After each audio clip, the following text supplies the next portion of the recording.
Thank you again for coming out to dedicate our Fab-Lab courtesy of Mr. Mel King, who has simply been anything short of an icon here in the city of Boston for a number of years. But again, for him to really have the thought about bringing technology to Madison Park in which our students will flourish and benefit from the skills that they can develop in a space such as this really proves his dedication to the city and its residents. So with that, I'd like to point out a few folks who are here today. Dr. Chang, Dr. Tommy Chang, Superintendent of Schools. Ron Dorsey, the Chief of Education here in the city of Boston. It's China Tyler, State Rep for Suffolk District 7. Right. Oh, that's the first time I got it right. Right. And another individual who was very influential in making this happen, Dr. Al Holland. So with that, I'm going to ask Dr. Chang if you can share a few words, please. Yes. Do you want me to stand up there? Wherever you're comfortable. Okay. We got a very intimate group here today. I'll just talk from here. First of all, I would actually like to say just a few words about Madison Park and then say a few words about Mr. King. Madison Park is a leader in terms of how we are going to redefine high school education in Boston, in the state of Massachusetts, and in our country. We can no longer think about our work as helping our young people get a diploma. A high school diploma is not enough. Our target, our North Star, needs to be not only graduating them from high school, but making sure that they're on a trajectory to make sure they have a living wage job. That's what we are preparing our young people. So to be able to put academic side-by-side career technical education and ground that as part of our high school redesign work in this city is exactly what Madison is leading on. And so I want to appreciate Kevin for all your leadership on this. There's some just tremendous partnerships that have been here before you got here, but also because of you. I mean, I'm thinking about the partnerships with MTA. I'm thinking about the partnerships with MassDOT. I'm thinking about the partnerships with the Possible Project. And so you are setting a standard for other high schools in Boston, so I want to thank you for that. Then kind of turn to Mr. King. So I had a chance to meet Mel very early on in my tenure in BPS, and of course I did my homework like anybody else, and just moved about the work that you have done in this city. You're a graduate of Boston Public Schools, a teacher at one time in Boston Public Schools, and an individual that has brought voice to those who have been most marginalized in our community. And I think now more than ever, 2016 as we move to 2017, we cannot forget the legacy of community activism that has led to broad change in our country, because we need to come together now. This is a very important moment in time. And for me, I think your legacy is not going to just be what you see in this room. Your legacy really is what you've done and the history that you created in this city. So, Mr. King, congratulations, thank you, and thank you for being a leader, and thank you for being a role model for our young people. Thanks.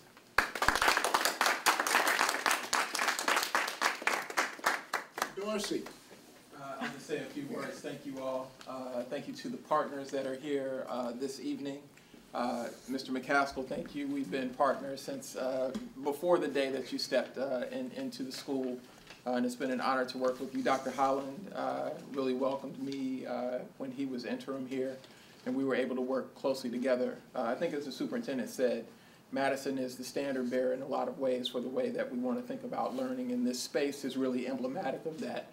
I've also had the great fortune of knowing Mr. King for a long time, and a couple of things that I know about him. He's a hard person to thank. He doesn't take thank you very easily, and a lot of times, see, and a lot of times I would say to him, Mr. King, we need to name something after you. He'd be like, no, man, don't do that. But this is probably a token of appreciation that is much smaller than the imprint that you've made on the city. But people do want to say thank you to you. This may not be the reward, because the reward that you talk to me about oftentimes is young people delivering on the excellence that you know and that we know that they can deliver. And so it's a guarantee that because they have this space and that they have this school, you will see the excellence that you've worked hard for and that they continue to work hard for as well. I'll also say that I'm honored that you call me up when you need things done in the city, and I'm honored to serve when you call me up. So really appreciate it every time you call me and let me know when it's not right, when it's going right. So it's great. So I'm honored to be able to say thank you today and to continue to support Madison Park.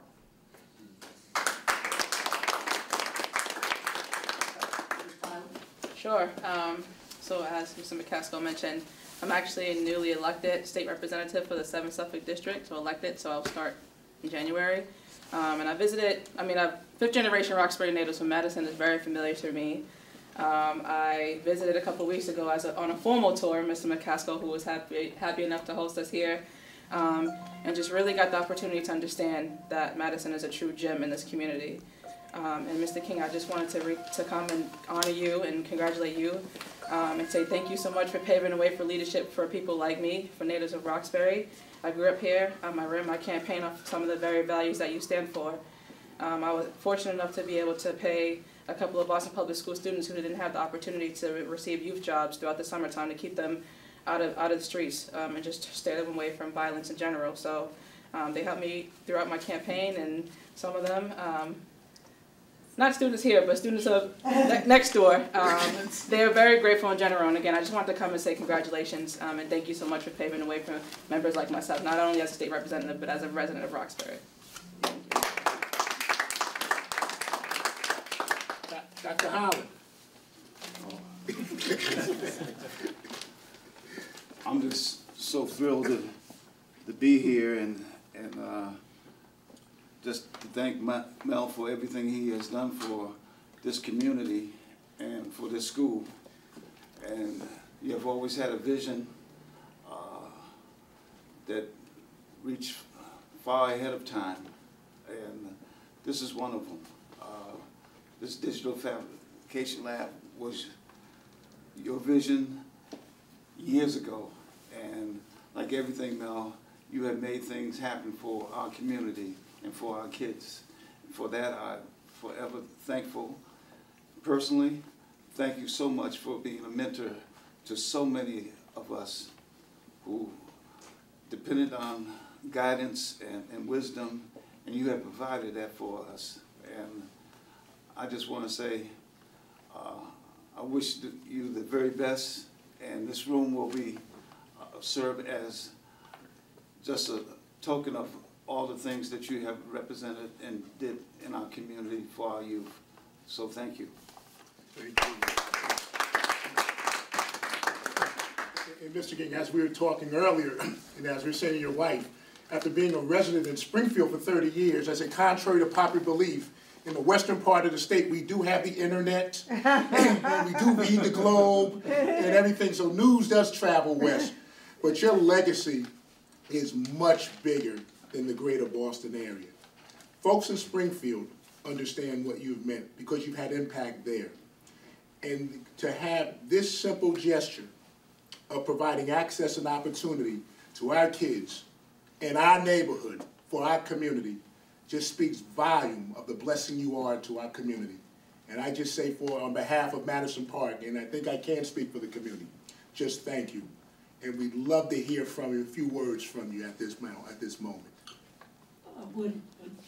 He needs to talk about the group that he was with that really played a role in opening people's eyes up to what's possible here. And Ms. Lewis Elise? Yes, Mr. Lewis. Introduce yourself. Well, Dr. King, first I'd like to say thank you for the opportunity to be here. But I'm still a part of the Friends of Madison Park. And I'm a part of Friends of Madison Park because I'm a resident of Roxbury and a citizen of Boston. I'm still a part of the United States until January 21st. So I think this is fabulous, only because I've spent 30-some years, 40-some years following Mel as he points in the direction of the future. This is not great for our kids, this is great for me. This is great for me as a parent. This is great for me as a resident of Boston. This is great for our country because the vision that Mel has always shown, the way forward, moved us from Boston to New York to across the country. The idea of the Rainbow Coalition, which moved Jesse forward in '84 and '88, led the way to the election in 2008. All this has been futuristic. I know that the young men and women who will be working out of this lab will be telling me I can't get aboard the trip to Jupiter and to Mars because they are the ones who will be going into the future. This type of technology moves us forward. Being a part of Friends of Madison, it was only part of my life course as a graduate of vocational technical high school. I know the importance of having a skill. I know the importance of that skill and how it works. And even to today, the things that I learned back in 1964 have resonance in everything I do because it lays a foundation. It gives young men and women a way to look at the world, a very clear way because it puts things in detail. Mel has always been about that, pointing towards the future. Mel, you know I thank you. I appreciate you on behalf of the Friends of Madison, on behalf of Garrison Trotter Neighborhood Association, on behalf of the Prince Hall Masons and the NACP, everyone I'm associated with and everyone who raises your name, I want to thank you for being a leader and pointing towards the future.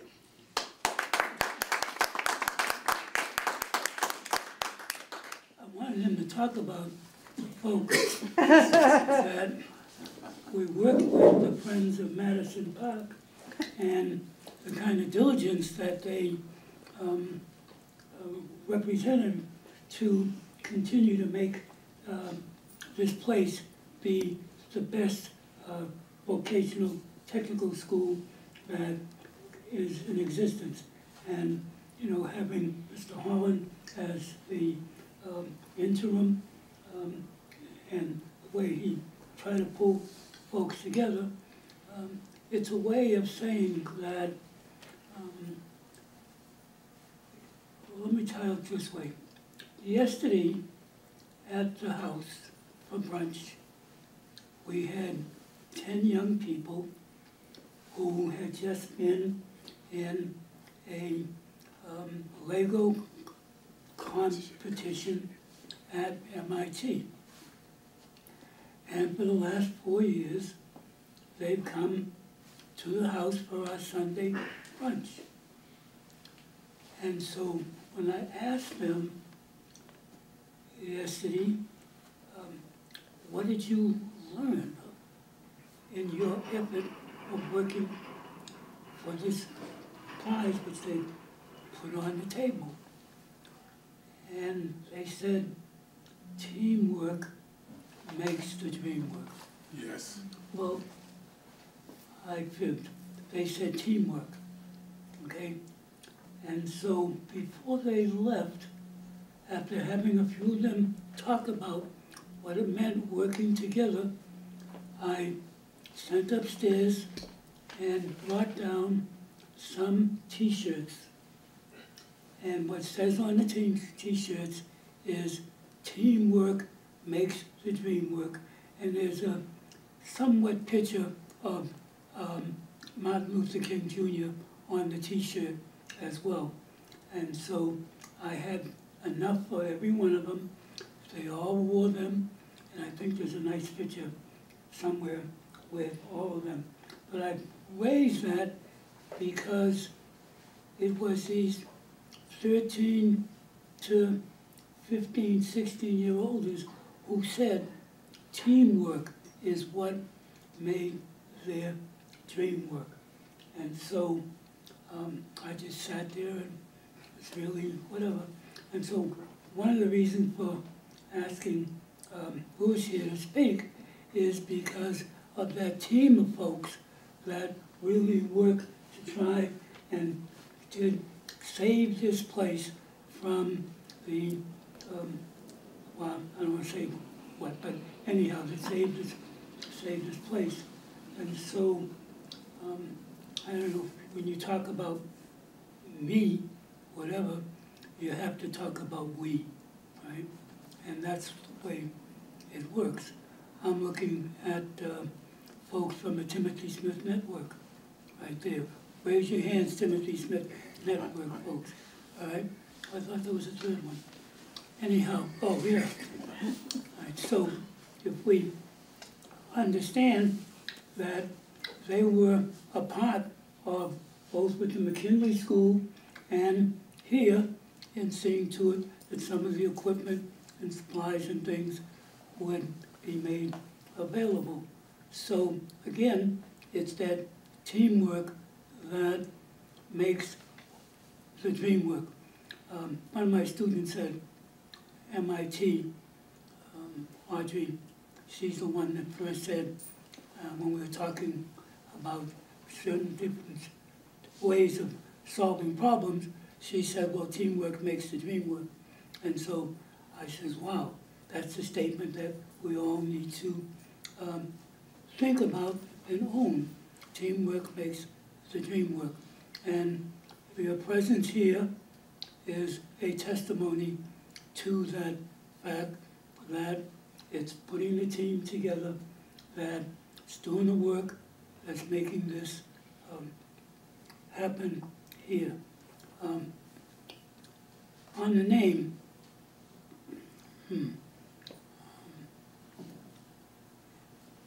it's because of the teamwork and the fact that I don't think anybody makes anything happen on their own, that I kind of resist having my name on,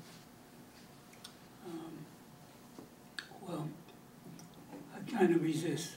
So, and so I saw one day when I was looking at a slide or some photo of this room, a thing that says, had my name on it. And I said, wait, how to get my name? I didn't say you could do that. That was Dr. Holland. Right.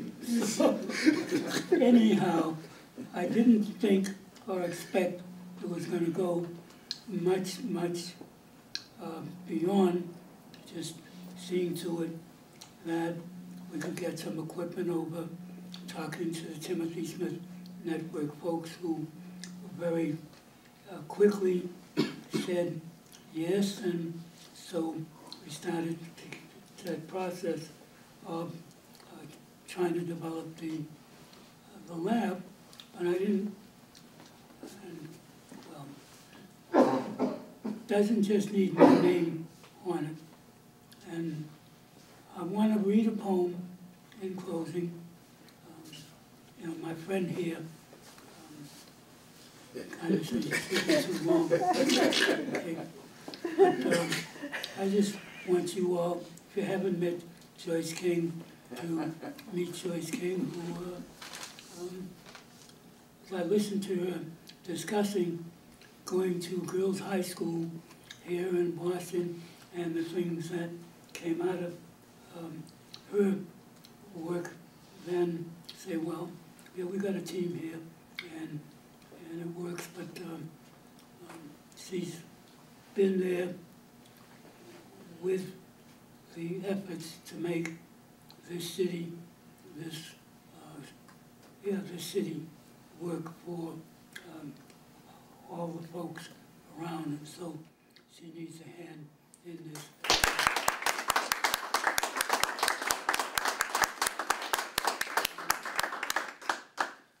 I really want to read one of my poems from the book called Love is the Question and the Answer, written by Mel King.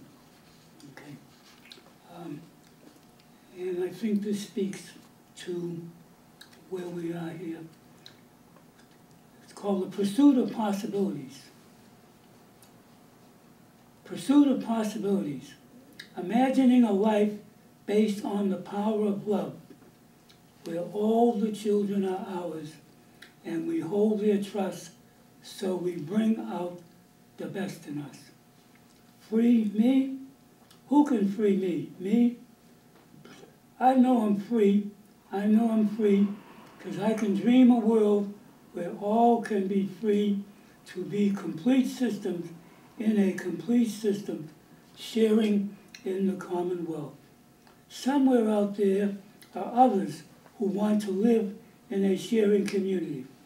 Free is inside of me, part of my heredity. I can take my life where I want it to be. I can keep pushing like my ancestors did for me. I am a link in the chain of change, working for all to be free. When the moon is full, it has its impact on me, like it does the water in the seas. As the tides reach their height, I keep my goals in sight, to live in a world where I can share my life.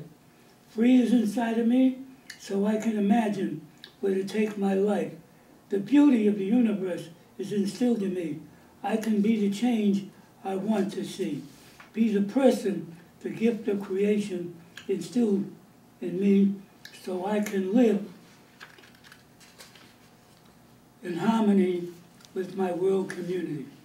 Free is inside of me, so I can share the greatness of the power of love in me, watching the rising sun, providing warmth and fulfillment for everyone. Thank you.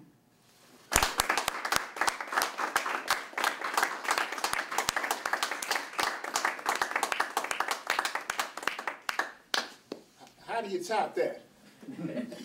The answer is you don't. No, thank you again, and Mrs. Gittney, thank you as well. And folks, thank you for coming to support not only this room, but a truly, truly blessing to our community. Folks, God bless you, and thank you for coming out this evening.